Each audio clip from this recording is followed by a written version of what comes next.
పొందాం.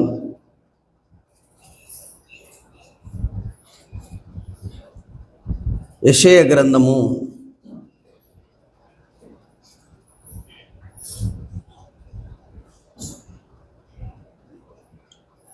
56వ అధ్యాయము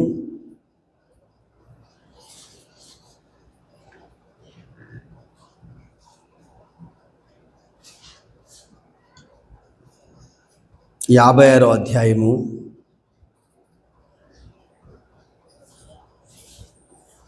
6వ వచనము చదువుతున్నాను, వినండి. విశ్రాంతి దినమును అపవిత్రపరచకుండా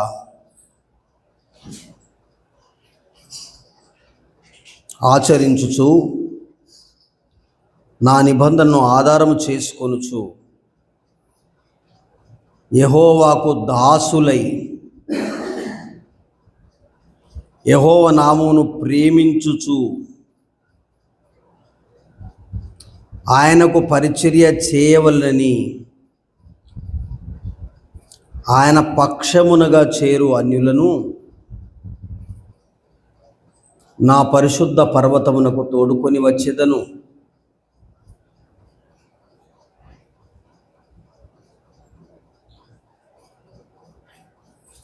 ప్రార్థన చేసుకుందాం. సర్వాధికారి, నీ ప్రియకుమారుడు యేసు ప్రభు పేరట మీకు స్తోత్రాలు. యెషయా గ్రంథం 56వ అధ్యాయములో మేము చదువుకున్న వాక్య భాగాన్ని దీవించండి, మీరు మాతో మాట్లాడండి. ఈ వాక్యాన్ని మాకు ఆశీర్వాదకరంగా మార్చండి, మా హృదయాలను తడపండి, మెత్తన చేయండి. మీకు ఇష్టమైనటువంటి యోగ్యమైనటువంటి పనిముట్లుగా చేయబడుటకు మీ వాక్యాన్ని సాధనంగా మా హృదయములు స్వీకరించి మీకు అనుకూలమైన యోగ్యమైన మనస్సు తేబడుటకు దేవుని పరిశుద్ధాత్మ కార్యం మా అంతరంగములో జరుగుటకు మీ వాక్యాన్ని అభిషేకించి వాడమని ప్రార్థన చేస్తున్నాం. చేరువచ్చిన వారిని దీవించమని, ఆశీర్వదించమని యేసు ప్రభు నామములో వేడుకుంటున్నాము తండ్రి. ప్రభునందు ప్రియులారా, 56వ యెషయా గ్రంథము అధ్యాయములో 6వ వచనము మనం చదువుకున్నాం.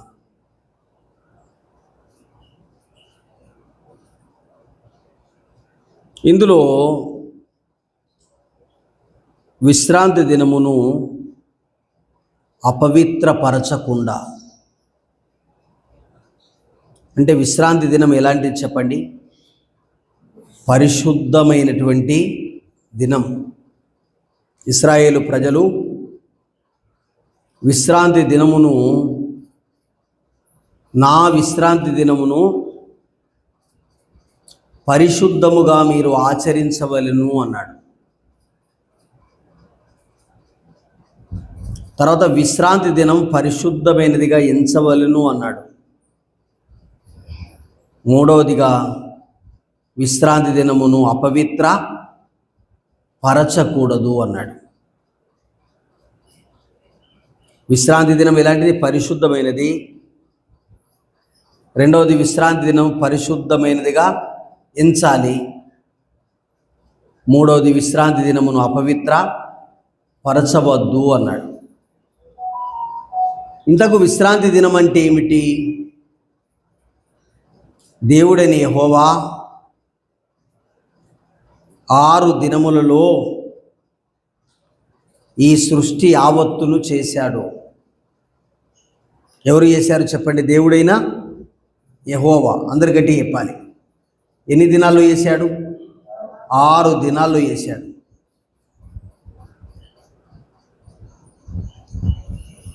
ఏడవ దినమున ఆయన ఏం తీసుకున్నాడు చెప్పండి? విశ్రాంతి తీసుకున్నాడండి. 7 దినములలో ఆయన విశ్రాంతి తీసుకున్నాడు. ఈ విశ్రాంతి దినమును మరి ఆయన ఆశీర్వదించాడు. విశ్రాంతి దినమును ఏం చేశాడంటే ఆశీర్వదించాడు.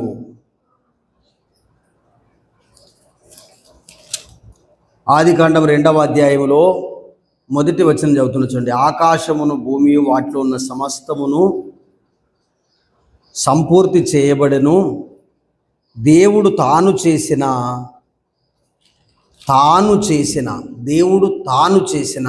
అని తన పని అని చెప్పాడు.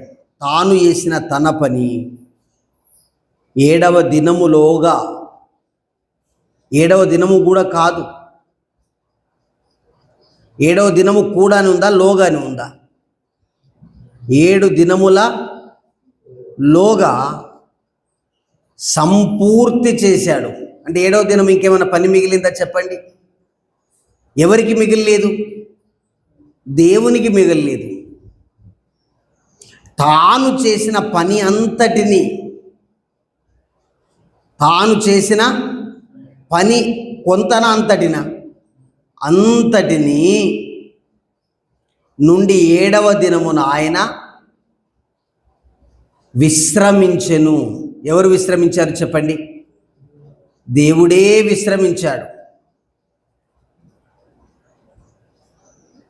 తర్వాత 3వ వచనం, కాబట్టి దేవుడు 7వ దినమును మళ్ళీ చెప్పండి.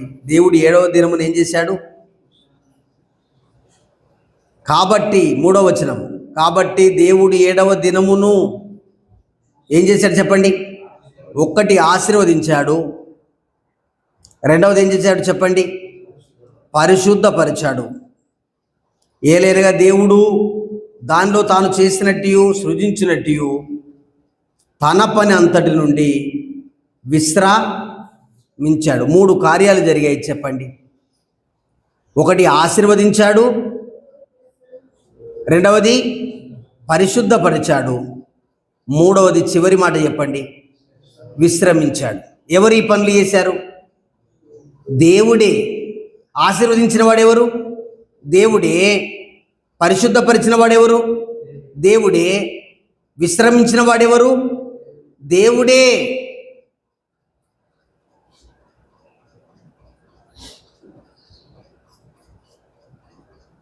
ఎంత గొప్ప ఈ విశ్రాంతి దినం ఏర్పాటు చేసింది మోషేనా దేవుడా చెప్పండి? మోషే కాదు. ఎవరు ఏర్పాటు చేశారు? దేవుడు ఏర్పాటు చేశారు. ఎవరు పని చేశారు? దేవుడు పని చేశాడు. ఎన్ని దినాలు పని చేశాడు? 6 దినములు పని చేశాడు. ఎన్ని రోజుల లోగా చేశాడు? 7 దినముల లోగా చేశాడు. 7వ దినమున ఏం చేశాడు? విశ్రమించాడు. విశ్రమించేటప్పుడు 3 కార్యాలు చేశాడు. మళ్ళీ చెప్తున్నాను. 1 విశ్రాంతి దినమును ఆశీర్వదించాడు, విశ్రాంతి దినమును పరిశుద్ధపరిచాడు, విశ్రాంతి దినమును విశ్రమించాడండి. కనుక ప్రభునందు ప్రియులారా, ఈ విశ్రాంతి దినమును గురించి నిర్గమాకాండము తీసుకోనండి.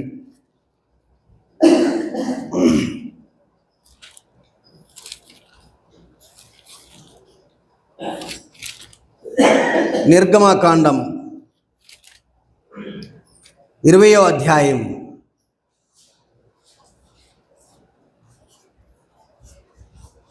8వ వచనం చూడండి.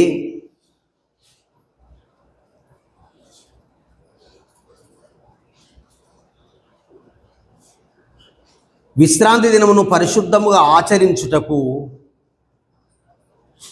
విశ్రాంతి దినమును ఎట్లా ఆచరించమన్నాడు చెప్పండి? పరిశుద్ధముగా ఆచరించుటకు జ్ఞాపకం ఉంచుకొనుము. 6 దినములు నీవు కష్టపడి నీ పని అంతయు, కొంత కాదు, ఎన్ని దినాలు? 6 దినాలు. ఎంత పని చెప్పండి? ఎంత పని? పని అంతయు చేయవలెను. 10వ వచనం, 7వ దినమున నీ దేవుడైన యెహోవాకు విశ్రాంతి దినం. దానిలో నీవైనను, నీ కుమారుడైనను, నీ కుమార్తె అయినను, నీ దాసుడైనను, నీ దాసి అయినను, నీ పశువైనను, నీ ఇళ్లలో ఉన్న పరదేశి అయినను ఏ పని చేయకూడదు. 11వ వచనం. 6 దినముల్లో యెహోవా ఆకాశమును, భూమిని, సముద్రమును, వాటిలోని సమస్తమును సృజించి 7వ దినమున విశ్రమించెను. అందుచేత యెహోవా విశ్రాంతి దినమును ఆశీర్వదించి దానిని పరిశుద్ధపరిచెను. అద్భుతంగా రాయబడ్డాయండి అక్షరాలు. ఎక్కడ కూడా ఒక డౌట్ఫుల్గా రాయబడలేదు. దేవుడు దానిని ఆశీర్వదించాడు,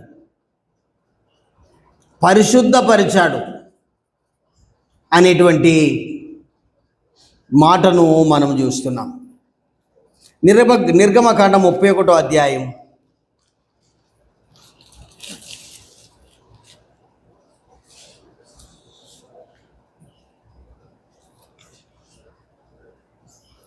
12వ వచనము చూడండి. మరియు యెహోవా మోషేతో ఇట్లనెను, నీవు ఇశ్రాయేలుతో నిజముగా, బాగా చూడండి, ఎన్నో అధ్యాయం చెప్పాను చెప్పండి. నిర్గమకాండం 31వ అధ్యాయం 12వ వచనం. మరియు యెహోవా మోషేతో ఇట్లనెను, నీవు ఇశ్రాయేలుతో నిజముగా మీరు నేను నియమించిన విశ్రాంతి దినమును ఆచరింపవలెను. మిమ్మును పరిశుద్ధపరచు యెహోవాను నేనని తెలుసుకున్నట్లు అది మీ తరతరములకు మీకు నాకు మధ్యలో ఏంటన్నాడు చెప్పండి? గుర్తు అన్నాడు. The symbol. మీకు నాకు మధ్యలో ఏంటి చెప్పండి?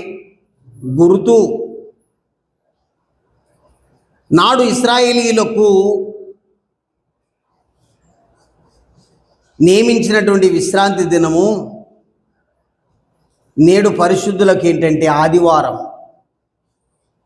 ఇది తరతరములకు మీకు నాకు మధ్యలో ఏమన్నాడు చెప్పండి? గుర్తు అన్నాడు. 14వ వచనం కూడా చూడండి. కావున మీరు విశ్రాంతి దినమును ఆచరింపవలెను, నిశ్చయముగా అది మీకు పరిశుద్ధం. ఇశ్రాయేలులకు విశ్రాంతి దినం పరిశుద్ధమైతే ఆదివారం మనం ఏ దినం అంటాం చెప్పండి? పరిశుద్ధమైనటువంటి దినం. 14వ వచనం. మీరు దాన్ని అపవిత్రపరచువాడు తన ప్రజల్లో నుండి కొట్టివేయబడును అన్నాడండి. మళ్ళీ ఒకసారి నాతో చెప్తారా? దీన్ని అపవిత్ర పరిస్తే ప్రజలలో నుండి ఏమవుతాడు అన్నాడు చెప్పండి? కొట్టివేయబడతాడు.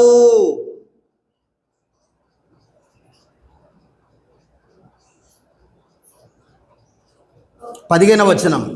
6 దినములు పని చేయవచ్చును, వచ్చును అన్నాడండి. 6 దినములు పని చేయవచ్చును.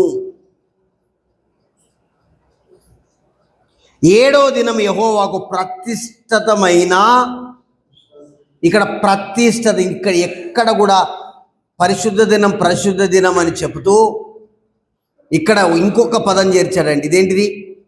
ప్రతిష్ఠిత దినం. ప్రతిష్ఠ.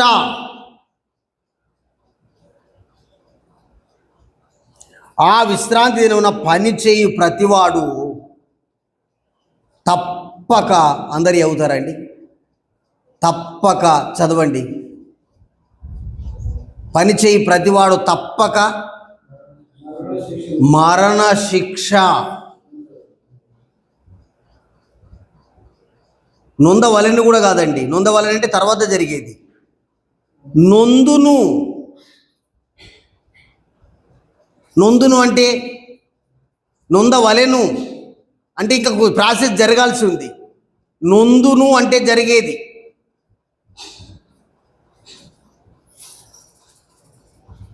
అమ్మ ఒకసారి చెప్తారా? పని చేసే ప్రతివారు ఏ శిక్ష పొందుతారని ఉంది? ఏ శిక్ష? మరణ శిక్ష.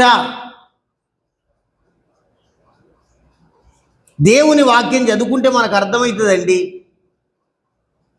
16వ వచనం. ఇశ్రాయేలు తమ తరతరములకు మీ విశ్రాంతి దినమును ఆచరించి ఆ దినమును అనుసరించి ఆచరింపవలెను. అది నిత్యమైన ఏంటి చెప్పండి? నిబంధన. 17వ వచనం, నాకు ఇశ్రాయేలుకు అది ఎల్లప్పుడూ గుర్తై ఉండును. ఏలైనగా 6 దినములు యెహోవా భూమి ఆకాశములు సృజించి 7వ దినమును తన పని నుండి లేక పని మాని విశ్రమించనని వాళ్ళకు చెప్పుము అన్నాడండి. ఆచరించే ఒక తరం ఉంది, కొత్త తరం వచ్చేది ఉంది. ఆచరించే తరం, మళ్ళీ నాతో చెప్పండి, ఆచరించే తరం వచ్చే తరానికి చెప్పాలి. ఆచరించే తరమే తప్పితే వచ్చే తరంకి ఎవరు చెప్పాలి?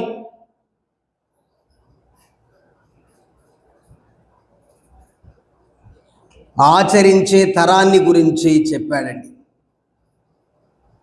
నిర్గమకాండం 20వ అధ్యాయం 20వ అధ్యాయంలో మనం చెప్పినట్లుగా 8 నుంచి 14 లేక 11 వచనాలు మనం చదివాం. ఇది తరతరాలకు కట్టడ, నిబంధనకు గుర్తు, అది నిత్య నిబంధన, అది ప్రతిష్ఠిత దినం అని చెప్పినట్లుగా మనం చూస్తున్నామండి. 23వ అధ్యాయం, నిర్గమకాండం 23వ అధ్యాయం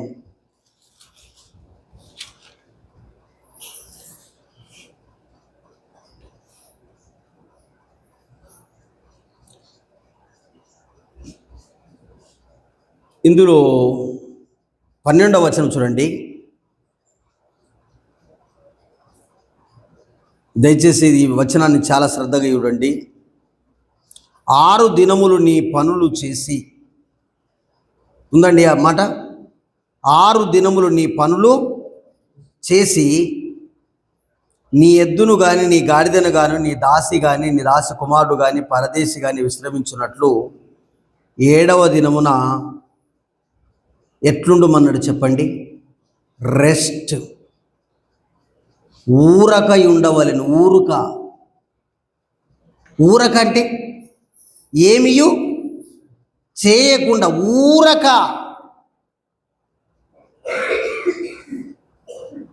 ఊరకుండాలండి. మరి ఏం చేయాలి ప్రభు అంటే ఇక్కడ చెప్పాడు, ఊరకుండా ఉండాలి.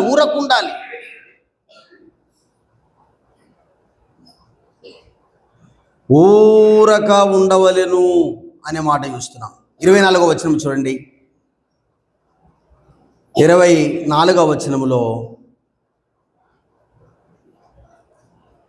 వారి దేవతలకు సాగిలపడదు, వాటిని పూజింపకూడదు, వారి క్రియల వంటి క్రియలు చేయక వారిని తప్పక నిర్మూలం చేసి వారి విగ్రహములను బొత్తిగా పడగొట్టవలెను. దేవుని నుండి మనను దూరం చేసేది ఏంటంటే వారు అని చెప్పాడండి. వారు దేవుని దగ్గరికి రాకపోవడానికి గల కారణం వారు. దేవుని ఎదుట దేవునికి అనుకూలంగా ఉండకపోవడానికి గల కారణం ఏంటంటే వారు అని చెప్పాడండి.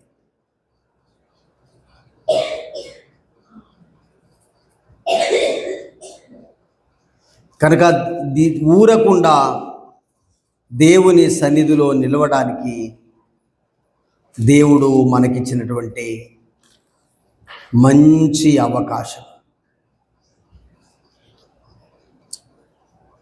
16వ అధ్యాయం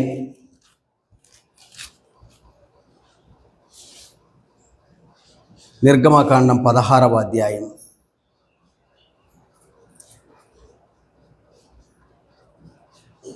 23వ వచనము చూడండి. అందుకు అతడు, యెహోవా చెప్పిన మాట ఇది. మనుషులు చెప్పిన మాట కాదండి ఇది. ఎవరు చెప్పిన మాట? దేవుడైన యెహోవా చెప్పిన మాట ఇది. మళ్ళీ ఒకసారి అందరు నాతో చెప్తారా? ఎవరు చెప్పిన మాట? దేవుడైన యెహోవా చెప్పిన మాట ఇది. ఎంత మంచిగా ఉందండి. ఇక్కడనే ఆగిపోవచ్చు. దేవుడైన యెహోవా చెప్పిన మాట ఇది. దేవుడైన యెహోవా మాట చెప్పిన మాట ఇది. ఏం చెప్పాడు చూడండి. రేపు విశ్రాంతి దినము, అది యెహోవాకు పరిశుద్ధమైన విశ్రాంతి దినం. ఈ దినం కూడా ఎవరి దినం అండి? యెహోవాకు దినం. యెహోవాకు, నీ కొరకు నా కొరకు కాదు ఈ దినం. యెహోవాకు, యెహోవాకు ఒక దినం. యెహోవాకు పరిశుద్ధమైనటువంటి దినం. మీరు కాల్చుకొనవలసినది కాల్చుకొనుడి, మీరు వండుకొనవలసినది వండుకొనుడి, ఉదయమగు వరకు మిగిలినదంతయు మీ కొరకు ఉంచుకుండని చెప్పెను. మోషే ఆజ్ఞాపించినట్లు ఉదయమున వారు దాన్ని ఉంచుకొనిరి. అది కంపు కొట్టలేదు, పురుగు పట్టలేదు. 25వ వచనం, మోషే నేడు దాన్ని తినుడి, నేటి దినం యెహోవాకు విశ్రాంతి దినం. నేటి దినం యెహోవాకు విశ్రాంతి దినం అనే మాట చూస్తున్నాం. యెహోవా కొరకు ఒక దినము. నిర్గమకాండం 34వ అధ్యాయం.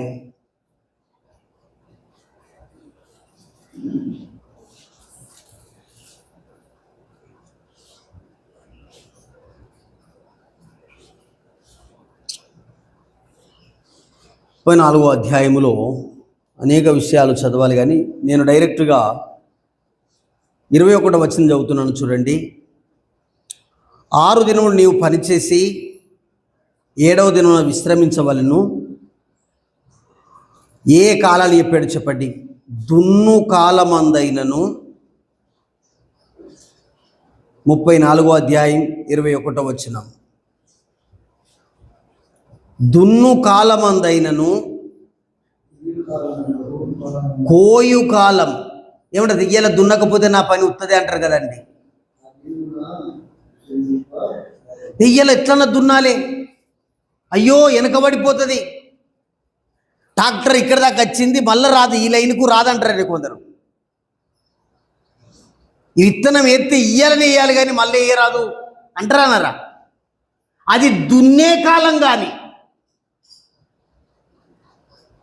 అసలు విశ్వాసికి ఉన్న అశ్రద్ధ భూప్రపంచంలో ఎవ్వరికి లేదండి. అయ్యో ఇయ్య లేకపోతే పడది, ఇయ్య లేకపోతే కాదు, ఇయ్య లేకపోతే ఉత్తదే, ఇయ్యలు ఎట్లన్నా పోవాలంటారండి.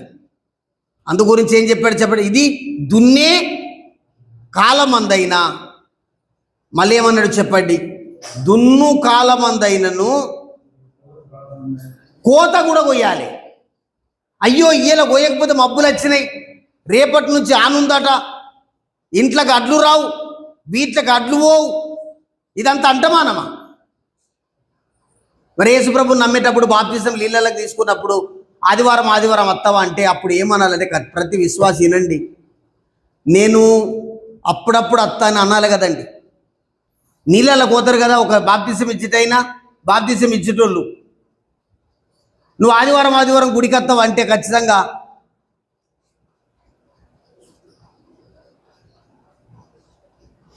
లేదండి నేను అప్పుడప్పుడు వస్తా, అప్పుడప్పుడు ఇడిచిపెడతా అని చెప్పాలా? నీళ్ళలో చెప్పొద్దా? మరి ఎంతవరకు వస్తావు? యేసుప్రభు వచ్చేంత వరకు, నేను సచ్చేంత వరకు అంటారండి. ఒక ఆయన అయితే బాప్తిసం తీసుకునే 3 నెలలు కనబడరండి. బాప్తిసం తీసుకునే సెరలా అప్పటి నుంచి కనబడే ఉండదు.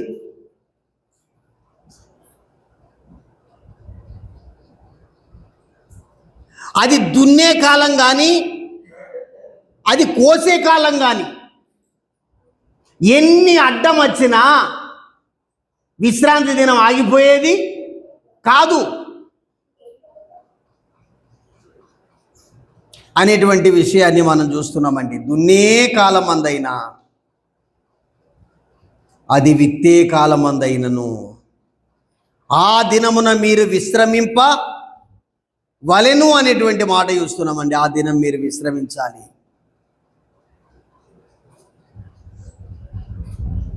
ఆ దినం మీరు విశ్రమించాలి. లేవియకాండం 23వ అధ్యాయం. లేవియకాండము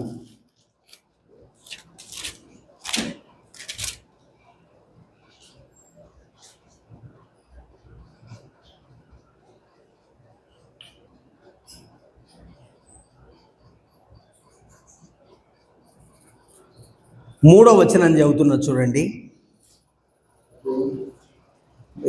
లేవియకాండం 23వ అధ్యాయం ఎన్నో వచనం చెప్పినాను? 3వ వచనం. 2 నుండి చదువుతున్నా చూడండి. కావున నీవు ఇశ్రాయేలుతో ఇట్లనుము, మీరు చాటింపవలసిన, చాటించుడుకు ఒక మాట చెప్పండి. మీరు చాటింపవలసిన, చాటింపు అంటే ఏంటి చెప్పండి? చాటింపు ఊళ్ళో కూడా చాటింపు చేస్తారు కదా. ఎట్లా చాటింపు చేస్తారు? చాటింపు ఎట్లా చేస్తారు?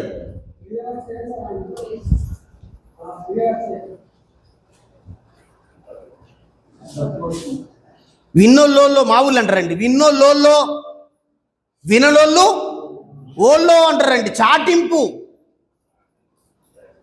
ఓహో అంటారండి. ఫస్ట్ ఇక్కడ అంటే ఎట్లా అంటారో నాకు తెలియదు. ఓహో అన్న తర్వాత అందరు ఇటే చూస్తారండి. మళ్ళా ఓహో అని అందరు చూసినా కానీ మళ్ళీ ఒక పదం అంటారు. విన్నోళ్ళో విననోళ్ళో. దీన్ని ఏమంటారు? చాటింపు అంటారు. చాటింపవలసినది. ఇందు మూలముగా తెలియజేయనది ఏమనగా, మన గ్రామానికి అంటారన్నారా, ఫలాని దినమున ఇన్ని గంటల నుండి ఇన్ని గంటల వరకు ఈ పరిస్థితి జరుగుతుంది, రాని వారికి ఇది, వచ్చిన వారికి ఇది. దీన్ని ఏమంటారంటే చాటింపు అంటారండి. మళ్ళీ 23వ అధ్యాయం 2వ వచనం చూడండి. నీవు ఇశ్రాయేలుతో ఇట్లనుము, మీరు చాటింపవలసిన యెహోవా నియామక కాలములు ఇవి. ఈ కాలముల యందు మీరు పరిశుద్ధ సంఘముగా కూడవలెను. అవి నా నియామక కాలం. అది నా నియామక కాలములు. 6 దినములు మీరు పనిచేయవలెను. వారం అన్నడా, అప్పుడప్పుడు అన్నడా చెప్పండి? చదవండి అందరూ. వారము అన్నాడండి. వారం. అయ్యా ఏమని ఉంది మీ బైబిల్లో? వారము అంటే తప్పించి కాదండి. వారం అంటే ఎవ్రీ వీక్ అంటారు ఇంగ్లీష్. వారం. మీరు ఒకసారి గుర్తుంచుకోండి, అక్కడ అండర్లైన్ చేసుకోండి. ఏంటి ఏది వారము.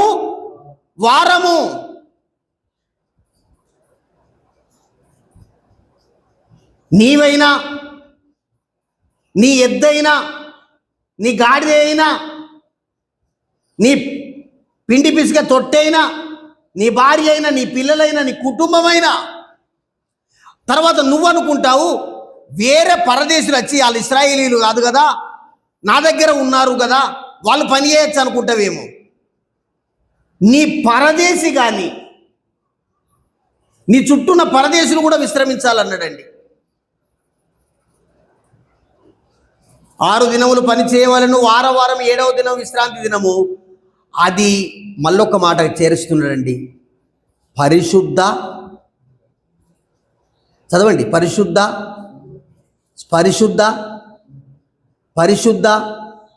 సంఘపు దినం. మనుషుల దినం కాదండి. ఒకసారి చెప్తారా ఏ దినం అది? అయ్యా ఇన్నోళ్ళు చెప్పండి. పరిశుద్ధ సంఘపు దినం. అయ్యా ఇది ఏ దినం? పరిశుద్ధమైన సంఘపు దినం.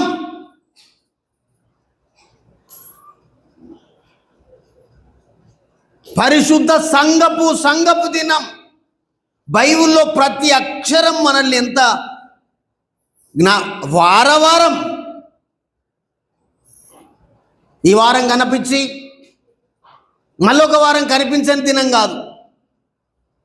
ఈ వారం చేరి వచ్చి మళ్ళొక వారం చేరి వచ్చే దినము కాదు. ప్రభునందు ప్రియులారా, దేవుని వాక్యాన్ని మనం ఎప్పుడు మనకు అనుకూలంగా మలుచుకోవడానికి మనం ఎప్పుడు ప్రయత్నం, అందరు చెప్పండి, మనకు అనుకూలంగా మనకిష్టమైనట్లు మనం మలుచుకోవడానికి మనం ఏం చేయకూడదు చెప్పండి? ప్రయత్నం ఇప్పుడు కాదు, ఎప్పటికీ చేయొద్దండి. దేవుడు చెప్పినట్లుగా చేయడానికి మనం ప్రయత్నం చేయాలండి. దేవుడు ఎట్లా చెప్పాడో, దేవుడు ఏం చెప్పాడో, దేవుడు ఏం చేయమన్నాడో దాన్ని చేయడానికి ఇప్పుడైనా ఇక ఎప్పటికైనా మనం చేయడానికి అలక్ష్యం ఎప్పటికీ చేయకూడదండి. ప్రభునందు ప్రియులారా, దాన్ని నేర్పించకూడదు. దాన్ని మనము మరి ఎంకరేజ్ చేయకూడదు. అలాగూ చేయడానికి మనం ఎప్పుడు దయచేసి ప్రభునందు ప్రియులారా మన జీవితంలో ఎంకరేజ్ చేయకూడదు అనే విషయాన్ని తెలియజేస్తున్నాను. ఒకడు విశ్రాంతి దినమున ఎక్కడికి వెళ్ళాడటంటే కట్టెలు ఏరడానికి వెళ్ళాడటండి. ఏం ఏరడానికి వెళ్ళాడు? కట్టెలు ఏరడానికి వెళ్ళాడండి. విశ్రాంతి దినమున కట్టెలు ఏరాల్సిన పని, విశ్రాంతి దినమున కట్టెలు ఏరేటువంటి పని పెట్టుకున్నాడు. కట్టె పుల్లలు ఏరుకోవడం వాస్తవంగా అదేం తప్పు కాదు అని మనకు అనిపిస్తుంది. కానీ దేవుని నియమం ఏమన్నాడంటే అట్టి వారిని రాళ్ళు రువ్వి చంపవలను అన్నాడండి. ఏ రువ్వి చంపమన్నాడు చెప్పండి? రాళ్ళు రువ్వి చంపవలను అన్నాడండి. నువ్వు ఎప్పుడైనా, నేను ఎప్పుడైనా దయచేసి ప్రభునందు ప్రియులారా దేవుని దినాన్ని నీవైనా నేనైనా నిర్లక్ష్యం చేయకూడదు. ఇప్పుడు మనం చదువుకున్న యెషయా గ్రంథానికి రండి. ఎన్నో అధ్యాయం చదువుకున్నాం ఇంతకు? 56వ అధ్యాయంలో చూడండి ఏమన్నాడు అంటే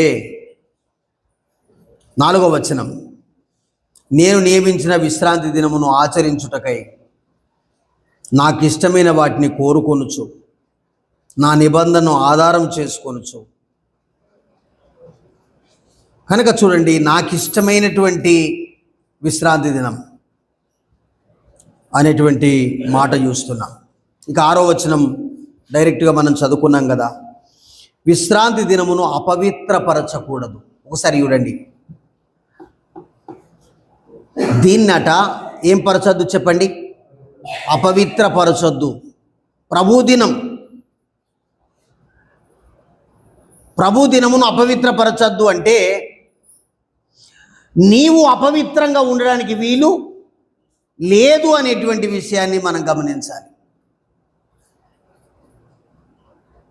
సోమవారం ఏదైనా చేయొచ్చు, మంగళవారం ఏదైనా చేయొచ్చు, బుధవారం ఏదైనా చేయొచ్చు, గురువారం ఏదైనా చేయొచ్చు, శుక్రవారం ఏదైనా చేయొచ్చు, శనివారం ఏదైనా చేయొచ్చు, ఆదివారం ఏం చేయొద్దు. ఇది కాదండి. ఆదివారం కొరకు సోమవారం నీకు తెలియజేస్తుంది, ఆదివారం కొరకు మంగళవారం తెలియజేస్తుంది, ఆదివారం కొరకు బుధవారం తెలియజేస్తుంది, ఆదివారం కొరకు గురువారం తెలియజేస్తుంది, ఆదివారం కొరకు శుక్రవారం తెలియజేస్తుంది. ఒక ఆదివారమే పరిశుద్ధంగా ఉండు కాదండి. ఏ వారమైనా నీకేం చెప్తుందంటే ఆదివారం ఇట్లున్నవాడవు, ఆదివారము దేవుడి సన్నిధిలో నీవు ఉండాలి కదా అని ప్రతి క్షణం నిన్ను, ప్రతి దినము నిన్ను, ప్రతి గంట నిన్ను, ప్రతి పొంటె నిన్ను, ప్రతి పూట నిన్ను, ప్రతి రేయి నిన్ను, ప్రతి రాత్రి నిన్ను సిద్ధపరుస్తుంది. ఏ దినం? ప్రభు దినం.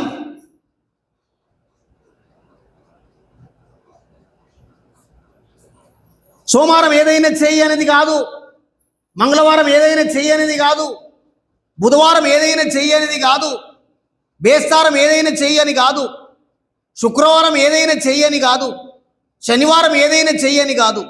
ఒక ఆదివారం మాత్రమే.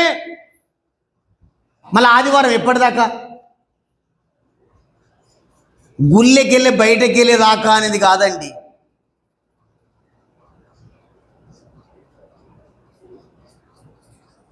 మా ఊళ్ళోకైనా వ్రతం పట్టుకుని 40 దినాలు భార్య దగ్గరికి పోకూడదట, 40 దినము ఎవరితో అబద్ధాలు మాట్లాడకూడదట, 40 దినాలు ఎవరినైనా సామి సామి సామి సామి అని పిల్లలంటున్నాడు. ఎవ్వరన్నా కానీ భార్యను సామి అనాలి, కుటుంబంలో ఎవ్వరైనా సామి సామి అనాలంటున్నాండి. శత్రువు కనబడ్డగానే ఏమనాలి? స్వామి అనాలంటున్నాండి. తర్వాత చెప్పులు లేకుండా తిరగాలటనండి. చివరి దినాలట ఇంతెత్తు మూట దేని మీద పెట్టుకోవాలట? తల మీద పెట్టుకోవాలట. సాయంకాలంలో ఒకడ పార్టీ పెట్టిండు. పార్టీ అదేం పార్టీ అయి ఉంటుంది చెప్పండి? ఇక ఇన్ని దినాలేమో ఈ పార్టీ మీరు చెప్పాలి. సాయంకాలంలో ఒక పార్టీ, అదే రోజు 2 గంటలకు దిగుతాడట ఇక వ్రతం నుంచి. 4 గంటలకు ఒక పార్టీ పెట్టిండు. 1:30 గంటలకి యాక్సిడెంట్ అయ్యి చచ్చిపోయిందండి. మీకు ఇది అర్థమైందా? సాయంత్రం పార్టీ పెట్టినోడు మధ్యాహ్న కాలంలో ఏమైంది? యాక్సిడెంట్ అయ్యి చనిపోయింది. పార్టీ వాళ్ళకు ఏం చేద్దామని పార్టీ అనుకున్నాడు? యేసు ప్రభువుని నమ్ముకున్నాడు. ఎన్ని దినాలకు నమ్ముకుందాం? అమ్మ ఒక మాట చెప్పండి. యేసు ప్రభువుని 40 రోజులు ఉందామా? ప్రభువా నేను నీ మార్గంలో నడుపుతాను మొదటి దినము నుండి చచ్చిపోయే దినం వరకు ఆలోచన చేయాలి. ఇంట్లో ఒక రకం, సంఘములో ఒక రకం, బంధువుల దగ్గర ఒక రకం, స్నేహితుల దగ్గర ఒక రకం, బలగం దగ్గర ఒక రకం ఉండేది కాదండి. 10 మందిలో నువ్వు ఎట్లుంటున్నావో, ఒంటరి జీవితంలో నువ్వు ఎట్లుంటున్నావో, కుటుంబ జీవితంలో నువ్వెట్లుంటున్నావో, సంఘ జీవితంలో నువ్వెట్లుంటున్నావో అది దేవునికి కావాలి.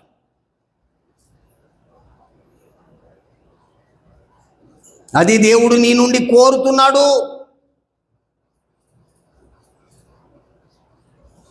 6వ వచనం, విశ్రాంతి దినము నీవు అపవిత్రపరచకూడదు, దాని యందు ఆనందించాలి, ఆ దినం నీవు ఆచరించాలి. 6వ వచనంలో విశ్రాంతి దినం నీవు అపవిత్రపరచకుండా ఆచరించుచు నా నిబంధన ఆధారం చేసుకొనుచు యెహోవాకు దాసులై, ఒకటి ఆచరించాలి, రెండవది తనకు దాసులు కావాలి, మూడవదిగా ఆయన నామాన్ని ప్రేమించాలి, 4వది ఆయనకు పరిచర్య చేయాలి. ఒక మాట చెప్పండి, దీన్ని ఆచరించే వాళ్ళు, ఈ దినమును ఆచరించే వాళ్ళు 4 పనులు ఖచ్చితంగా చేయాలి. 1, దీన్ని అపవిత్రపరచొద్దు. మొదటిది ఏం చేయొద్దు చెప్పండి? అపవిత్రపరచొద్దు. 2వది ఏంటి చెప్పాలి? ఆయన్ను నామాన్ని ప్రేమించాలి. 6వ వచనం, ఆయన నామాన్ని ప్రేమించాలి. 3వది ఏంటిది? ఆయనకు జీవితకాలం ఏం చేయాలి? పరిచర్య చేయాలండి, పరిచర్య చేయాలి. దాన్ని అపవిత్రపరచకూడదు, ఆయన నామాన్ని ప్రేమించాలి, తనకు పరిచర్య చేయాలి, తన పక్షముగా చేరాలండి. ఎవరి పక్షం? తన పక్షం. మనం ఆయన పక్షం అండి. పక్షం అంటే తెలుసండి? పక్షం అంటే ఏంటిది? ఇటు 11 మంది బ్యాట్స్మెన్స్ ఉంటే ఎప్పుడన్నా అలకై ఆడచ్చా? న్యూజిలాండ్కి పోతున్నాం, ఇండియా వాళ్ళు న్యూజిలాండ్ సైడ్ ఆడచ్చా? న్యూజిలాండ్ వాళ్ళు ఇండియా సైడ్ ఆడచ్చా? దీన్ని ఏమంటారు చెప్పండి? పక్షం. ఖోఖో ఆడతారు చూడండి, ఒకరేమో కూకుండే బ్యాచ్, ఒకరేమో ఉరికే బ్యాచ్. ఈ ఉరికే బ్యాచ్ ఎప్పుడన్నా కూకుండే బ్యాచ్లు ఉండొచ్చా? కూకుండే బ్యాచ్ ఎప్పుడన్నా ఉరికే బ్యాచ్లు ఉండొచ్చా? మనం ఎక్కడ నాకు కూడా రంగులు మార్చడం కాదు.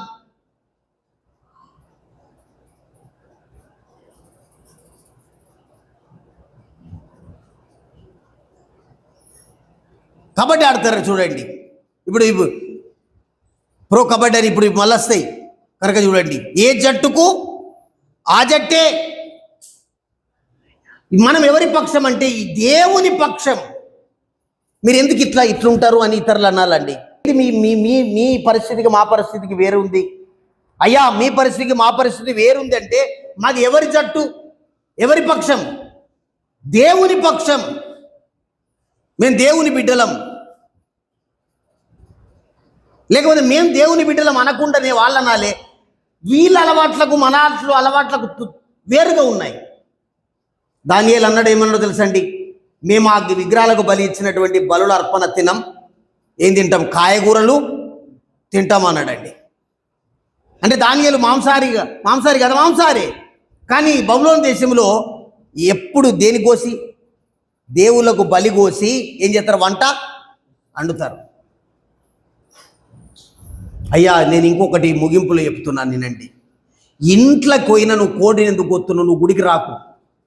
ఇంట్లోకి పోయిన కోడి కొత్తావు, బిల్డింగ్ వేసేటప్పుడు మేక కొత్తావు, ప్రహారీ కూడా పంట బాగా వండితే అవ్వా నువ్వు సామాన్యురాలు కాదు, కొబ్బరికాయ కొడతావు. అరే కొబ్బరికాయలు కొట్టినప్పుడు ఊరోళ్ళందరూ పిలుచుకరండి, 4 విగ్రహాలను అక్కడ నిలబెట్టుండ్రి, ఒక భాగవతులోని పట్టుకరండ్రి. నీ ఏషాలు సామాన్యమైన ఏషాలు లేవు సంఘములా. ఇంటి చుట్టూ ఓడన్న మంత్రగాడైతే బంధకం వేయించుకుంటావు, మళ్ళీ వచ్చి ప్రేమానంద పాత్రతో ఏం చేపిస్తావు, ప్రార్థన దండం. ఎందుకు నువ్వు అసలు యేసుప్రభుని నమ్ముకున్నావు? నీ మొల చుట్టూ, మొలదారం చుట్టూ అన్ని తాయితులే, నీ చేతికి ఉంగరాల రాళ్ళు, నీకు 4-5 తీగలతోని ఇట్లా అల్లిన ఉంగరాలు. ఏం నాటకాలు ఆడుతున్నావు నువ్వు సంఘంలో? ఏంది నీ పంచాయతీ? ఇక్కడనేమో హల్లెలూయా స్తోత్రం ప్రభు అంటావు, సాయంకాలం పోయి దుబ్బులోని దగ్గర కూడా చేస్తావు. నీ ఇంటికాడ భాగవతాలు నడుస్తున్నాయి. అవ్వా నువ్వు అసలు నువ్వు విశ్వాసివా?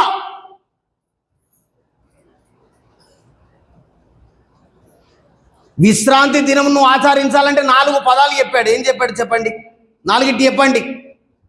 నువ్వు అపవిత్ర పరచొద్దు, ఆయన నామాన్ని ప్రేమించాలి, తర్వాత ఆయనకు పరిచర్య చేయాలి, ఆయన పక్షముగా చేరాలండి. నేను దేవుని పక్షం అనేటట్టున్నావా? నేను విశ్వాసుల ఇళ్ళకు ప్రార్థన చేయడానికి అయినాను, పోతే అక్కడ జోరుదారు పొగ వస్తుందండి. ఎంత మంచి పొగ అంటే నేను కూడా ఆగేటట్టు పొగ. ఎందుకు ఈ పొగ అని ఆలోచన చేస్తే వాళ్ళు అంటున్నారు, అన్నా ఏం చెప్పాలి, మా చుట్టాలు చూపించుకొని వాళ్ళు ఓలు చూపించుకున్నారు. వినబడతలేదా? చుట్టాలు చూపించుకుంటే ఇల్లంతా నాశనం అవుతుందట, కొంచెం పొగ ఎత్తేనే బతుకుతుందట. ఏం తీయాలి? పొగ రోజై కింటల్ బియ్యం బస్త తీసుకో, పొగ బత్త కూడా కింటల్ తీసుకో.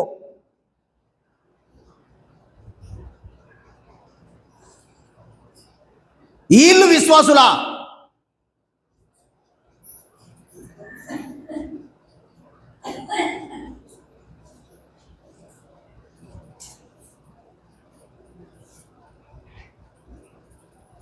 వారం గుడికి రాకుండా ఇష్టానుసారమైన పరిస్థితులు నేను ఎప్పుడన్నా తప్పియచ్చు. గుళ్ళెకచ్చి సెల్ ఫోన్ మ్రోగడం, గుళ్ళెకచ్చి బయట పోవడం. అసలు నువ్వు ఎట్లా విశ్వాసం? ఇంటికా అసలు ఒక్కసారి అటు వెళ్ళే వారికి దయచేసి యవనస్తులు గుర్తుంచుకోండి, తాళం వేసి ఈ వారం నీకు ఎంట్రన్స్ లేదు, క్లాస్ రూమ్లో may I come in sir, class రూమ్లో దయచేసి వినండి, మే ఐ అందరూ చెప్పండి కమిన్ సార్ అని. క్లాస్ పీరియడ్లో ఒకసారి ఇట్లా అనొచ్చునండి, టీచర్లు చెప్పండి ఒకసారి ఇట్లా అనొచ్చునా? నీ క్లాస్ రూమ్కున్నంత విలువలే. ఎప్పుడైనా లేస్తావు అవ్వా, నువ్వు ఎందుకు లేస్తావు? గలీలా కథ లేస్తుందా ఎప్పుడన్నా వచ్చి? భాగ్యం ఎప్పుడన్నా లేస్తుందా వచ్చి? ప్రేమానందం ఎప్పుడన్నా లేస్తాడా వచ్చి? ఇష్టానుసారంగా లేవడం, ఇష్టానుసారంగా బయటకు వెళ్ళడం. యవన బిడ్డలారా నేర్చుకోండి. ఒకసారి బయటకు వెళితే అక్కడ ఒక గుంపు ఉంటుందండి. నేను చాలాసార్లు సిగ్గుపడుతున్నాను. ఈ పెద్ద మనుషులు ఉంటారు, యవనస్తులు పోయి ఒక్కొక్కసారి మూలకు పోయి అక్కడ పోయి ఉంటారు. అదేం పని అండి? ఏం పని? ఎవరు నేర్పినరు మీకు? ఇక్కడ మీటింగ్ ఉంటే నువ్వు అక్కడ బయట ఎట్లుంటావు?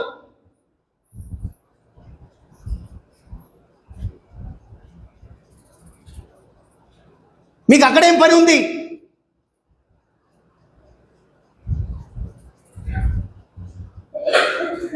దయచేసి గమనించండి, ఇదంతా మనకు విశ్రాంతి దినమును గురించి తెలియజేస్తుంది. నా సన్నిధిలో నిలవబడడానికి నీవు భయపడవలెను అని బైబిల్లో ఉందండి. భయపడాలి.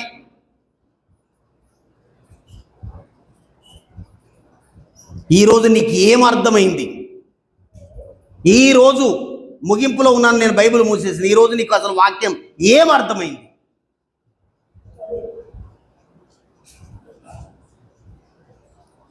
ఒకసారి మోకరించి తీర్మానం చేసుకుందాం. దేవుడు తన వాక్యాన్ని దీవించును గాక. దయచేసి అందరూ కుర్చీలపైన ఉన్న వాళ్ళు మోకాళ్ళు మన ముసుకేసుకొని తల మూసుకోండి. నా దినము ప్రత్యేకమైనది, ప్రతిష్టమైనది, వ్రత దినం, నేను నియమించినది, నేను ఏర్పాటు చేసినది. దీన్ని పరిశుద్ధ పరచాలి, దీన్ని అపవిత్ర పరచకూడదు. ఆయన నామాన్ని ప్రేమించాలి, ఆయనకు పరిచర్య చేయాలి, ఆయన పక్షమున చేరాలి. వారవారము నాకు విశ్రాంతి దినమని ప్రభువు చెప్పాడు. ఇది వ్రత దినమని చెప్పాడు. ఇది పరిశుద్ధ సంఘపు దినము అని చెప్పాడు. నీవైనను, నీ భార్య అయినను, నీ పిల్లలైనను, నీ గర్భమున పుట్టిన వారైనను, అన్యులైనను, నీ దుక్కిటెద్దులు కానీ, అలాగే నీ ఇంటిలో ఏది కానీ పని చేయకూడదు. నేను నియమించిన కట్టడను నీవు ఆచరించాలని దేవుడు తెలియజేశాడు. అది పరిశుద్ధ దినం. ఆదివారంనకు మనము మార్చుకొని మనం ప్రభు సన్నిధిలో ఎలాగూ జీవిస్తున్నాం. ప్రభు సన్నిధికి రావడం, బాప్తిసం తీసుకోవడం, మరి సంఘ సహవాసంలో ఉండి కూడా ప్రభువును స్తుతించకపోవడం, ఆరాధించకపోవడం, ప్రభు బలలో పాలు పంపులు పొందకపోవడం, ప్రభువును గణపరచకపోవడం, అది ప్రభుకి ఇష్టమైనది కాదు. సర్వాధికారి జీవం గల తండ్రి, నీ నామానికి స్తోత్రాలు అయ్యా. ఎన్నో విషయాలు ఉన్నా మా దృష్టికి సమయానుకూలమైనవి మాత్రమే, అందులో క్లుప్తమైనటువంటి మాత్రమే మేము ఇలాగూ వాక్య సందేశములో ఆలోచన చేయడానికి కృప చూపారు. యెషయా గ్రంథం 56వ అధ్యాయం 4వ వచనంలో మీరు తెలియజేసినటువంటి కొన్ని సంగతులను ఆలోచించి విశ్రాంతి దినము ఎలాగుంటుందో పైపైన కొన్ని విషయాలను ఆలోచన చేయడానికి కృప చూపారు. అవి మా హృదయాన్ని నింపునట్లుగా మీ నియమాన్ని కట్టుబడి, మీ యోచనకు కట్టుబడి, మీ తలంపునకు కట్టుబడి మేము జీవించగలుగుటకు సహాయం ఇవ్వండి. చేరువచ్చిన బిడ్డలను ఆశీర్వదించమని అయ్యా. ఏదైనా తప్పుంటే ఇక్కడే ఒప్పుకొని తీర్మానం చేసుకొని దేవుణ్ణి పూజించడం, సైతాన్ని పూజించడం, దేవుణ్ణి సేవించడం, మాంత్రికులను సేవించడం, దేవుణ్ణి సేవించడం, కట్లను సేవించడం, దేవుణ్ణి సేవించడం, ఆచారాలను సేవించడం, దేవుణ్ణి సేవించడం, సంఘములో ఒక రకంగా, సమాజంలో ఒక రకంగా, కుటుంబంలో ఒక రకంగా, నలుగురిలో ఒక రకంగా, 10 మందిలో ఒక రకంగా, పనికాడ ఒక రకంగా, ఇంటికాడ ఒక రకంగా జీవించేది కాదు. ప్రభువా, నిన్నే వెంబడిస్తాము, నీవు మాకు తోడు, నీవు మాకు చాలు అనేటట్లుగా జీవించడానికి మాకు దేవుని భయం పుట్టించమని, పరిశుద్ధాత్మ కార్యం మా హృదయంలో జరిగించమని యేసు ప్రభు పేరట వేడుకుంటున్నాము తండ్రి. ఆమేన్.